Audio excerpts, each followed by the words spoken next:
વડોદરામાં જે રીતે સમાચાર મળી રહ્યા છે, એક બોટ પલટી છે, એમાં 5 થી વધુ લોકોના મોતની આશંકા સેવાઈ છે. ખૂબ જ દુઃખદ ઘટના છે.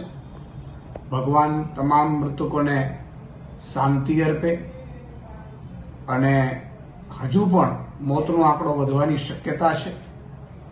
પરંતુ સવાલ એ છે કે પીપીપી ધોરણના રવાડે ચડેલી આ સરકાર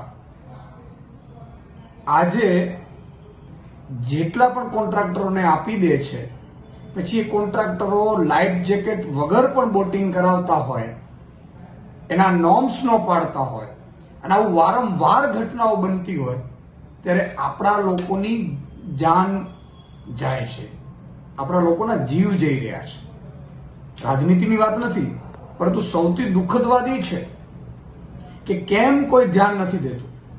મોરબી બ્રિજ ઘટના હોય, લઠ્ઠાકાંડ હોય કે પછી આવી બોટ દુર્ઘટનાઓ, કે આ પહેલા પણ અમદાવાદમાં પણ આવું જ ઘટના બની હતી અને એ જ કંપનીઓને પાછી બ્લેકલિસ્ટ કરવામાં આવે, પાછું એમને કામ સોંપવામાં આવે. આ ભાજપનો પુરાનો ખેલ રહ્યો છે.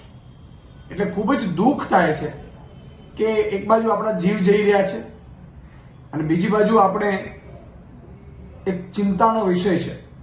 પણ અત્યારે સરકારશ્રીને મારી વિનંતી છે, મુખ્યમંત્રીશ્રીને આ ઘટનાની તાકીદે એને ધ્યાનમાં લેવામાં આવે, જે પણ જવાબદારો હોય એમને દાખલારૂપ સજા કરવામાં આવે અને બીજી વખત આવું ક્યાંય પણ ન ઘટના બને એ માટેનું આખું જેટલું પણ એમને તંત્ર સુધારવું હોય એ સુધારવામાં આવે અને જે પણ મૃતકો છે અને જે ઘાયલ થઈ રહ્યા હોય એમને પણ આર્થિક સહાય આપે એવી હું માંગ કરી રહ્યો છું. જય હિન્દ, જય ભારત.